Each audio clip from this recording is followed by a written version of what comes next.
Ok, nous sommes vers la fin du chapitre 10. Donc on parle de la nekiyut, être propre de tout péché, de toute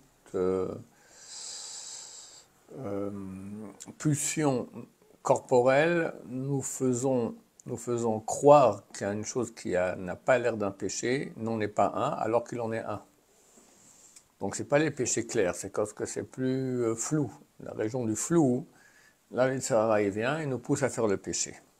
La nekiyut consiste à être propre de tous les péchés, même les flous, et propre de toute mauvaise mida, ce qui est bien plus dur. Avoir un bon caractère à tous les niveaux. V'amrou hachmanu zechron v'rachel, nos sages de mémoire bénis ont dit, chez David Ayam Izhar, que le roi David il faisait attention, et se nettoyait d'un nettoyage total de tout cela, donc des péchés flous et des midot mauvaises. Valken, c'est pour ça qu'il partait à la guerre avec une grande confiance, forte. Vaya Shoel, et demandait à Dieu, Erdof Oivai, que je poursuive mes ennemis, Vasigem, que je les atteigne, Vela Shuv Ad Kaldotam, et que je ne revienne pas avant que je les annihile, les détruise. Machelo Shalou Yehoshaphat, Asa Cheskiyahu, ce que n'ont pas demandé des grands rois d'Israël qui étaient des tzadikim cependant, Yehoshaphat, Asa, Cheskiyahu, les fils de Ayou Menokim Kolkar, car ils n'étaient pas à ce niveau propre de tout péché, de toute mauvaise mida, comme l'était le roi David. C'est ce qu'il a dit lui-même dans ses paroles. Que Dieu me rende, me donne, comme ma justesse, mon tzaddik, il est juste. Kevor yada yashivli, comme la propreté de mes mains qu'il me rende. Donc il parle d'une propreté, qui est injuste et il est propre, ça veut dire il est propre de tout péché. Vaz Chazar Ve'amar, et à ce moment il est revenu et il a dit, tout ça c'est dans le même Tehillim, Ki becha arutz gdud, car grâce à toi, je courais dans le bataillon, en guerre. Erdof oivai vasigem, je poursuivrai mes ennemis et je les atteindrai. Et lui-même il a dit encore, Mi yalebar Hashem, qui montera sur la montagne de Dieu, ou mi yakum bimkom kocho, et qui pourra se tenir au lieu de sa sainteté. Neki chapaim uvar levav, celui qui a les mains propres et un cœur pur. Donc on parle ici de propreté et de pureté. Vomnam, cependant, Vadaï Shamida Azot Kasha, il est clair qu'atteindre ce niveau-là, c'est difficile. Kiteva Adam Chalash, car la nature de l'homme, elle est faible. Velibo Nifte al Nekhala, et son cœur est tenté facilement. Umatir Latzmo Hadvarim Shiuchal Imso Bahem Kedeata'a, et il s'autorise les choses dans lesquelles il pourra trouver un lieu de se tromper. Bevadaï Shemi Shigiya, les autres Hamida, et certainement celui qui est arrivé à ce niveau-là, à cette Mida, ce trait de caractère que nous étudions, la propreté, Kvar Egel et Madriga Gdola, est arrivé déjà à un degré qui est grand. Ki Bifne Milchama Chazaka Amad Venitzeach, car en face d'une guerre dure, il s'est tenu et il a gagné. Tov, que Dieu nous aide. Évidemment, il ne faut pas rêver qu'on peut arriver à ces niveaux-là d'un coup, mais on commence à travailler dans ce sens. Et tout ce qui vient se purifier, c'est écrit en l'aide du ciel. Il y aura une aide spéciale. On va maintenant commencer à expliquer les détails de cette mida. Chapitre 11, Bifrete Midat Nekiyut, les détails de la mida de la nekiyut. Je me souviens bien, c'est un très long chapitre. Ouais. On va parler de à peu près tout. Tous les péchés, disons, qui sont dangereux, qu'on a tendance qu'on a des pulsions à vouloir transgresser. Il y a des péchés qui sont moins dangereux que d'autres. Bien sûr, des péchés beaucoup moins dangereux. On va dire manger du porc. Un juif moyen français, Sarad, ça ne l'effleure pas. Regarde une fille dans la rue, ça effleure tout le monde.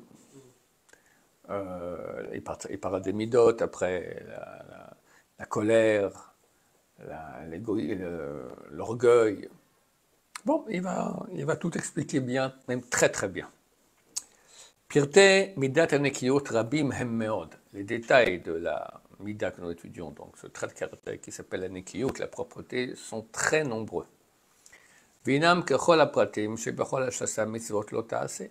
Ça concerne tous les détails de tous les 365 lois négatives. Ki omnam inyan mida kvar amarti, car j'ai déjà expliqué le sens de cette mida. Shuliot nakim mikol anfei ha'averot, c'est d'être propre de tous les embranchements des péchés. Voulam, cependant, afapi shebechol ha'averot mishtadel ha'yetzer hara lachti et ha'adam, que dans tous les péchés, c'est pour répondre à la question, de tous les péchés, le yetzer hara essaye de faire pécher l'homme. Kvar yesh mehem she'ateva mehamdan yoter. Il y en a néanmoins dont la nature choye particulièrement ces péchés, nous pousse à vouloir les transgresser. Et dans ces péchés-là, le Yetzer lui montre plus d'autorisation. Asher alken, c'est pour cela. Isarer bahen yoter chizuk. Il a besoin de plus de se renforcer. L'anser et yitzro, pour vaincre son mauvais penchant. Ou yenakot minachet, et se nettoyer du péché.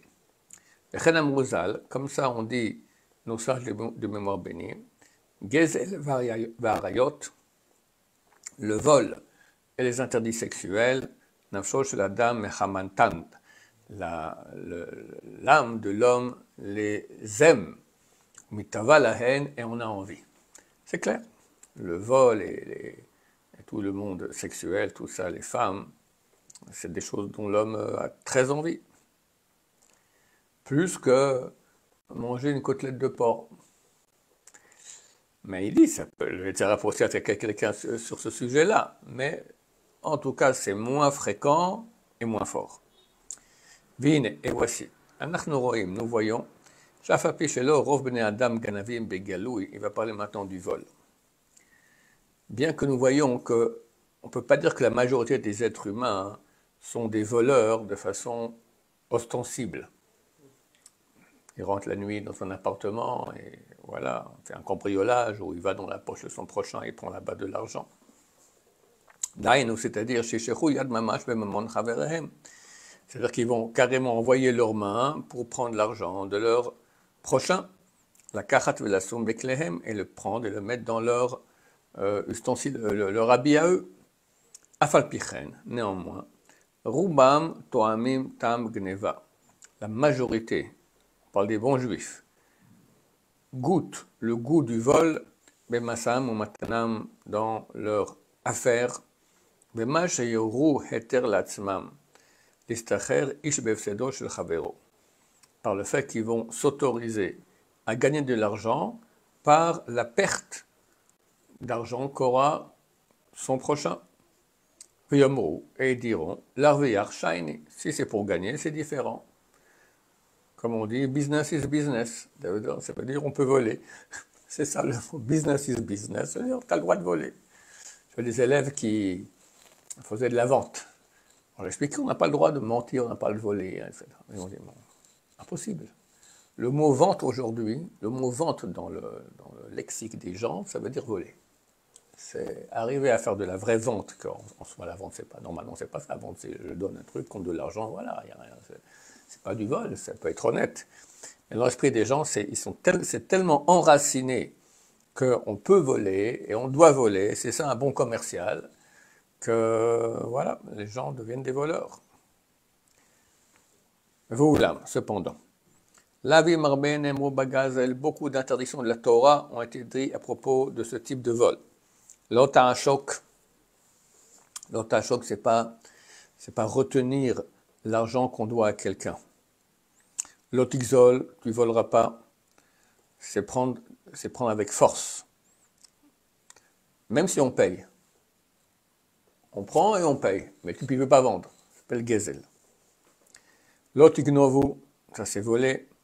L'otekachachashu, ne pas nier qu'on a volé. L'oteshakru ishba mito, vous ne mentirez pas l'un à son prochain. L'otono ishet achiv, ne pas rouler son prochain.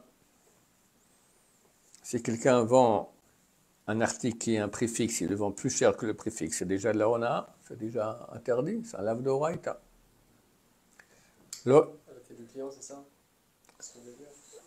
Ça dépend. Si c'est des choses qui n'ont pas de prix fixe, par exemple les tableaux ou des bijoux, d'accord, on peut mettre le prix qu'on veut. Il y a des choses qui ont un prix fixe, c'est fixé, c'est comme ça. Et l'acheteur ne connaît pas le prix fixe. Et tu vois, c'est un étranger, un touriste, d'accord, et tu lui fais plus que cela. C'est interdit de la Torah.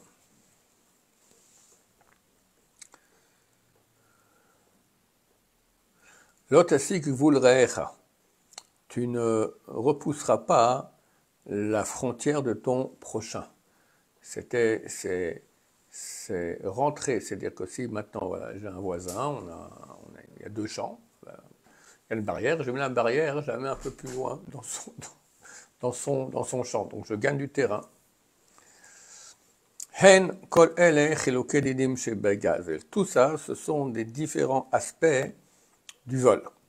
Korim maasim rabim, qui inclut beaucoup de types d'actions, minamasim manasim bechol hamasa umatan hamedini, qui se font dans tout le commerce habituel. Bechol hamasurim rabim, isurim rabim, et tous sont des interdictions nombreuses. On va s'arrêter ici. Baruch Adonai, l'olam, amen va amen. Dieu nous aide à ne pas être des voleurs. Très difficile.